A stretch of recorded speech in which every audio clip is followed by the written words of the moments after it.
Sinaloa, no oeste do México, filho de Emílio Guzmán Bustillos, um rancheiro, e Maria Consuelo Loera Pérez.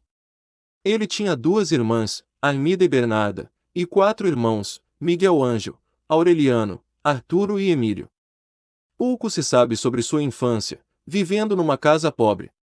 Quando criança, ele vendia laranjas até que teve que deixar a escola para ajudar seu pai no trabalho.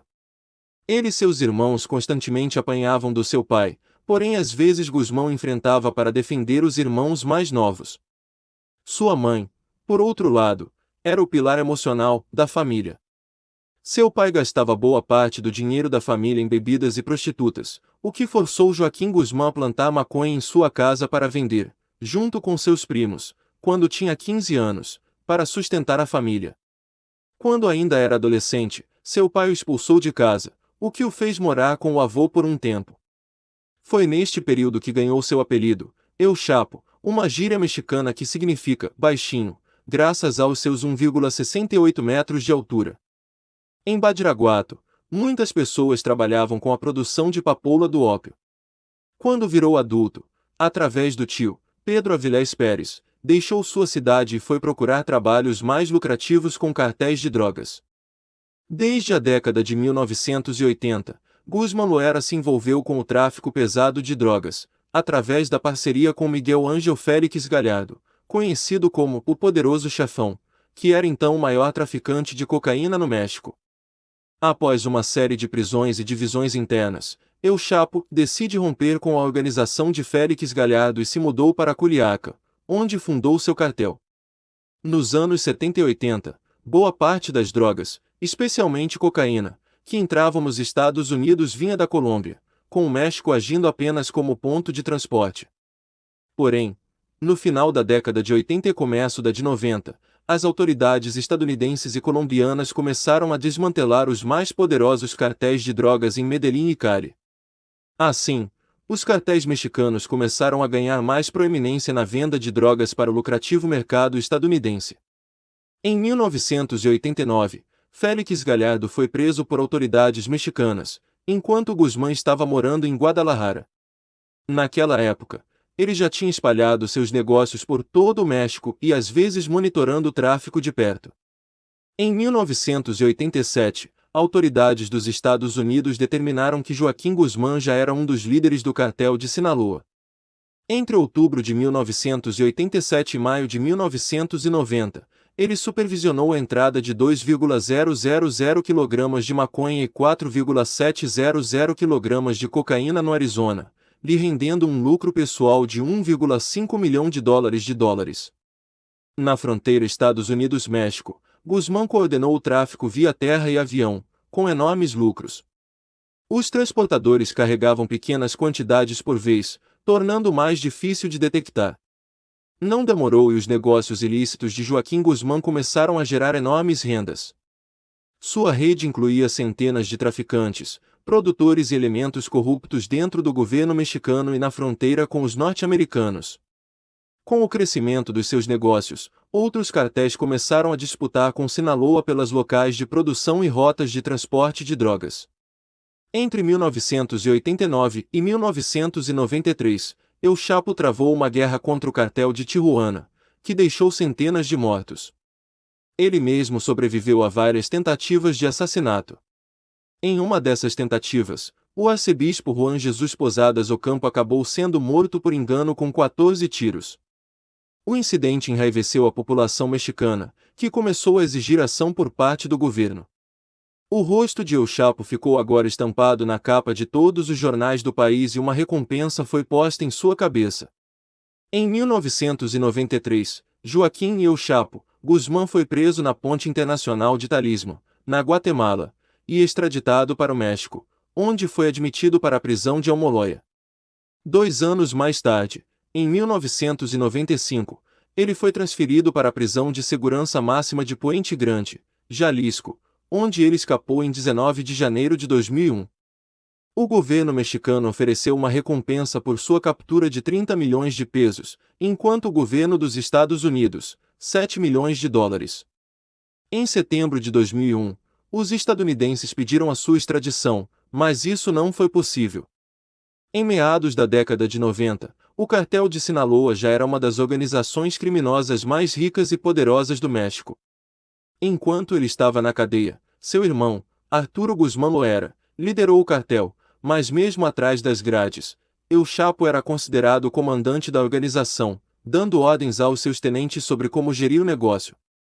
El Chapo não tinha consideração em eliminar violentamente rivais e pessoas acusadas de trabalhar com cartéis inimigos. Aqueles acusados de colaborar com as autoridades eram igualmente torturados e executados. No final dos anos 90, El Chapo já era o traficante mexicano mais procurado pelas autoridades dos Estados Unidos, sendo responsável pelo envio mensal de milhões de dólares em drogas para o território estadunidense. Em 1995, Héctor Luiz Palma Salazar, co-líder do Sinaloa, foi preso. Isso deu a El Chapo total controle do cartel. Em 2001, quando fugiu da cadeia, El Chapo Guzmán já era considerado, pelo Departamento do Tesouro dos Estados Unidos, como o maior e mais poderoso traficante de drogas do mundo. A Drug Enforcement Administration, agência governamental antidrogas dos Estados Unidos, afirmou que a influência de sua organização superava até mesmo a de Pablo Escobar. Através da exportação de drogas como cocaína, maconha, ópio e metanfetamina, os negócios do cartel de Sinaloa geravam bilhões de dólares em renda. El Chapo tinha mansões, carros esporte, aviões particulares e outros bens de luxo.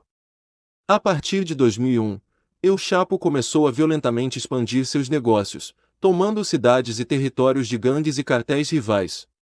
Até 2006 a situação no México já era considerada uma guerra aberta. Em 2004, assassinos pagos por El Chapo mataram Rodolfo Carrillo Fuentes, líder do cartel de Juárez, junto com sua esposa e 2 filhos, enquanto deixavam um shopping em Ciudad Juárez. Com o número de mortes crescendo, em 2006, o presidente mexicano Felipe Calderón declarou guerra contra os cartéis de drogas. Nos próximos 4 anos, 50.000 pessoas foram presas. Porém, os homens ligados a El Chapo não pareciam ser muito afetados, o que fez com que muitas pessoas suspeitassem que Calderón estava tentando beneficiar o cartel de Sinaloa, algo que o presidente negou. Vendo seus rivais indo para a cadeia, El Chapo tomou os territórios de outros cartéis. Em 2009, o governo mexicano começou a mirar o cartel de Sinaloa. Uma recompensa de 2,1 milhões de dólares foi colocado na cabeça de El Chapo por qualquer informação que levasse à sua captura ou morte. Porém, as denúncias de favoritismo de Felipe Calderón por Guzmán prosseguia e ele continuou a gerir seus negócios sem muitos problemas, apesar da pressão dos Estados Unidos. A partir de 2013, associados de El Chapo, como Mário Lopes, El Picudo Osório, começaram a ser presos. Com o cerco se fechando, Guzmán, que já vivia em fuga, ficou mais paranoico com sua segurança, cercando-se de capangas e enchendo os escritórios governamentais com informantes. Quando a polícia descobria seu paradeiro, ele prontamente sabia de antemão e fugia. O governo de Enrique Peña Nieto, ao contrário de Calderón, mirou especificamente em Sinaloa e continuou a tentar prender El Chapo a todo custo. Segundo uma edição da revista Forbes de 2009, ele ocupava a posição 701 graus dos homens mais ricos do mundo, com uma fortuna de mais de $1 bilhão. Com um enorme império criminoso, Guzmán faturava alto negociando drogas e armas, exportando entorpecentes principalmente para os Estados Unidos. Seu cartel também era acusado de inúmeros assassinatos, extorsões, sequestros e outros crimes. Ele chegou a ser chamado de o maior senhor da droga do mundo. Em 22 de fevereiro de 2014, El Chapo Guzmán foi detido por elementos da Marinha do México em Mazatlán, Sinaloa. Naquele momento encontrava-se evadido da prisão de alta segurança do estado de Jalisco, desde 2001. Em 2013 chegou a ser dado como morto. Em julho de 2015, Guzmán fugiu do presídio de segurança máxima onde cumpria a pena. Segundo autoridades, ele escapou através de um túnel cavado embaixo de um dos chuveiros da prisão, com extensão de mais de 1,5 quilômetros. Há fortes suspeitas de que carcereiros e agentes penitenciários facilitaram a fuga. Esta foi a segunda vez que El Chapo conseguiu fugir de uma prisão no México. Uma caçada humana, com com milhares de policiais e militares, foi iniciada para recapturá-lo. Então, a 8 de janeiro de 2016, ele foi novamente preso por forças de segurança mexicanas. El Chapo em 19 de janeiro de 2017, sob custódia com agentes da DEA. Entre 2014 e 2015, cumpriu pena em um presídio de segurança máxima em Almoloya de Juárez. Quando foi preso novamente em 2016, foi transferido para uma prisão perto da Ciudad Juárez, cidade que faz fronteira com o Texas e considerada uma das mais violentas do mundo. Em 19 de janeiro de 2017 foi extraditado para uma prisão de segurança máxima em Nova York, Estados Unidos. Em 17 de julho de 2019, 5 meses após ser condenado por um júri, El Chapo foi formalmente sentenciado à prisão perpétua, por um tribunal federal em Nova York, pelos crimes de conspiração internacional para produzir e distribuir drogas como cocaína, heroína, metanfetamina e maconha, tráfico e manuseio ilegal de armas de fogo, lavagem de dinheiro e formação de quadrilha. Cultura popular. Literatura. Martim Corona, o principal assassino de um cartel rival de Sinaloa que por engano matou um padre ao mirar em Guzmán, publicou um livro de memórias revelador intitulado Confissões de um Assassino de Cartel em 2017. Música. Existem vários narco-corridos que fazem referências ao notório traficante e sua organização.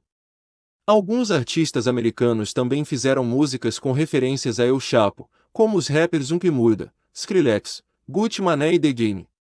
Televisão.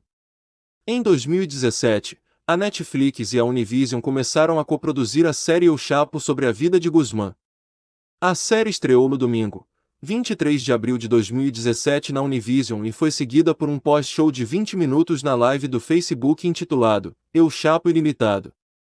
Guzmán também é interpretado por Alejandro Eda na série de televisão Narcos, México.